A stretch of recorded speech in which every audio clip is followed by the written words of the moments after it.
ಜೀವ ಬಲು ದುಬಾರಿ ಆಗ್ಬಿಟ್ಟಿದೆ. ರಾಜ್ಯದಲ್ಲಿ ಹೃದಯಾಘಾತಗಳು ಹೃದಯಾಘಾತದಿಂದ ಸರಣಿ ಸಾವಾಗ್ತಾ ಇದೆ.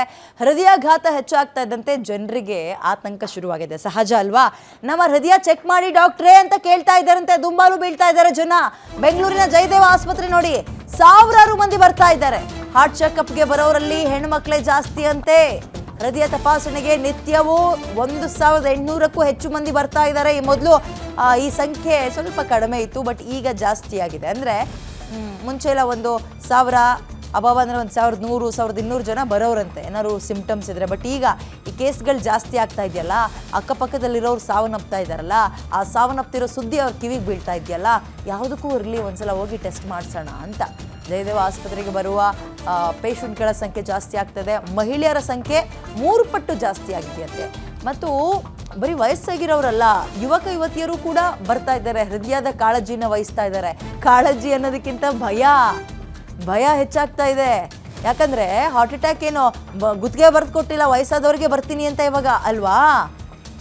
18 ವರ್ಷ 20 ವರ್ಷದವ್ರಿಗೂ ಕೂಡ ಕಾಡ್ತಾ ಇದೆ.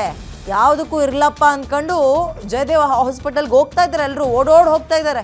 ಹೆಣ್ಮಕ್ಳು ಸ್ವಲ್ಪ ಜಾಸ್ತಿ ಅಂತೆ ನೋಡಿ. ಇದೇ ಹಾರ್ಟ್ ಅಟ್ಯಾಕ್ ಇದೇ 15-20 ವರ್ಷದ ಹಿಂದೆ ಏನನ್ನೋರು ಗೊತ್ತಾ, ಹೆಣ್ಮಕ್ಳಿಗೆ ಸ್ವಲ್ಪ ಕಡಿಮೆ ಅನ್ನೋರು. ಸ್ವಲ್ಪ ಕಡಿಮೆ ಹಾರ್ಟ್ ಅಟ್ಯಾಕ್ ಆಗೋದು ಗಂಡು ಮಕ್ಕಳಲ್ಲೇ ಜಾಸ್ತಿ. ಇದರಲ್ಲೂ ಲಿಂಗ ಭೇದ ಇದೆ ಅಂತ ಅನ್ನೋರು. ಈಗ ಹಂಗೇನಿಲ್ಲ. ಹೆಣ್ಮಕ್ಳು ಸಿಕ್ಕರೆ ಹೆಣ್ಮಕ್ಳು, ಗಂಡು ಮಕ್ಳಿದ್ರೆ ಗಂಡು ಮಕ್ಳನ್ನ ಟಾರ್ಗೆಟ್ ಮಾಡ್ತಾ ಇದೆ. ವಯಸ್ಸಾಗಿರೋರು ಮಾತ್ರ ಅಲ್ಲ, ಯೂತ್ಸ್ನೂ ಕೂಡ ಟಾರ್ಗೆಟ್ ಮಾಡ್ತಾ ಇದೆ. ಜಯದೇವ ಆಸ್ಪತ್ರೆ ಪೇಷಂಟ್ಗಳಿಂದ ತುಂಬಿ ತುಳುಕ್ತಾ ಇದೆ. ಹೆಣ್ಮಕ್ಳು ಇಲ್ಲಿ ತನಕ ಬರ್ತಾ ಇದ್ರಲ್ಲ, ಆ ನಂಬರ್ಸ್ 3 ಪಟ್ಟು ಹೆಚ್ಚಾಗಿದೆಯಂತೆ. ಒಂದು ದಿನ ಜಸ್ಟ್ ಚೆಕ್ ಮಾಡಿಸ್ಕೊಂಡು ಹೆಂಗಿದೆ, ನನ್ನ ಹೃದಯ ಚೆನ್ನಾಗಿದೆಯಾ, ಚೆನ್ನಾಗಿ ಕೆಲಸ ಮಾಡ್ತಾ ಇದೆಯಾ, ಆ ಬ್ಲಾಕ್ ಏನಾದರೂ ಆಗೋ ಸಂಭವ ಇದೆಯಾ, ರಕ್ತ ಏನಾದರೂ ತಿಕ್ಕಾಗ್ತಾ ಇದೆಯಾ, ತಿನ್ನಿಂಗ್ ಮಾಡ್ಕೊಳ್ಬೇಕಾ, ಇದನ್ನೆಲ್ಲ ತೋರಿಸ್ಕೊಂಡು ಬಂದುಬಿಡೋಣಪ್ಪ ಒಂದ್ಸಲ ಅಂದ್ಕೊಂಡು ಜಯದೇವ ಆಸ್ಪತ್ರೆಗೆ ಮುಗಿ ಬೀಳ್ತಾ ಇದ್ದಾರೆ. ಹಾಸನ ಭಾಗಕ್ಕೆ ಮಾತ್ರ ಶಾಪ ತಟ್ಟಿದೆ ಅಂತ ಅಂದ್ಕೊಳ್ತಾ ಇದ್ವಿ. ಇಲ್ಲ, ರಾಜ್ಯದ ಮೂಲೆ ಮೂಲೆಯನ್ನು ಬಿಡದೆ ಹೃದಯಾಘಾತ ಬೆಂಬಿಡದೆ ಕಾಡ್ತಾ ಇದೆ. ಅದು ಈ ಪ್ರಮಾಣದಲ್ಲಿ ಯಾಕೆ? ಕಾರಣ ಮಾತ್ರ ವೈದ್ಯ ಲೋಕಕ್ಕೆ ನಿಜಕ್ಕೂ ಸವಾಲಾಗಿದೆ.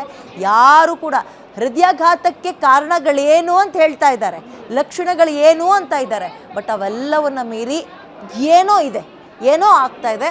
ಬಟ್ ಅದು ನಿಜಕ್ಕೂ ಚಾಲೆಂಜಿಂಗ್ ಆಗಿದೆ ವೈದ್ಯ ಲೋಕಕ್ಕೆ.